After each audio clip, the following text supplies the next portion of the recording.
the push you're making here is important. You are not with the pack. And the pack is shifting towards this idea that inflation is going to rapidly decelerate. Why are you on the other side of that? So I think it's a couple of things. There's a little bit of wishful thinking going on as far as I'm concerned, because I'm looking at a series of different factors. Number one, this economy is slowing. There's no doubt about it. Definitely, at some stage, the labor markets are going to start showing this impact.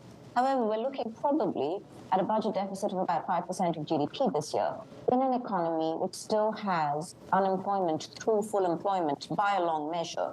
We continue to see wage growth by its broadest metrics. If you look at anything like the Atlanta Fed indicator of wages, wage growth is slowing. We're still looking at 7.7% in the last number which came out. And for people who are continuing in the same jobs they have, we're looking at wage growth for around 5.4%. I look at unit labor costs, I look at wage costs. I don't think that's consistent with inflation decelerating as quickly as I think many in the market hopes.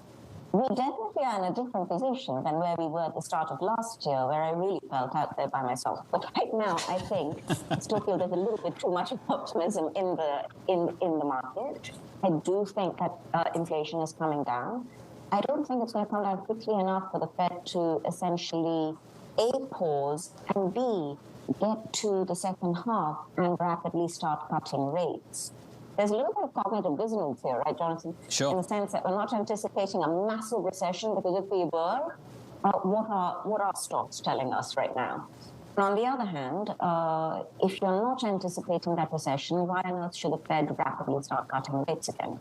It's kind of the issue that I've got as well, Sonal, at the moment too, that I see this rally in EM equities, I see this rally in European equities, I see this cyclical appetite returning, and for the very same reasons, you should be able to make the argument that yields should be higher, not lower. Yeah. Sonal, shouldn't yields be higher if you believe in this cyclical recovery? Well, I do think yields should be higher.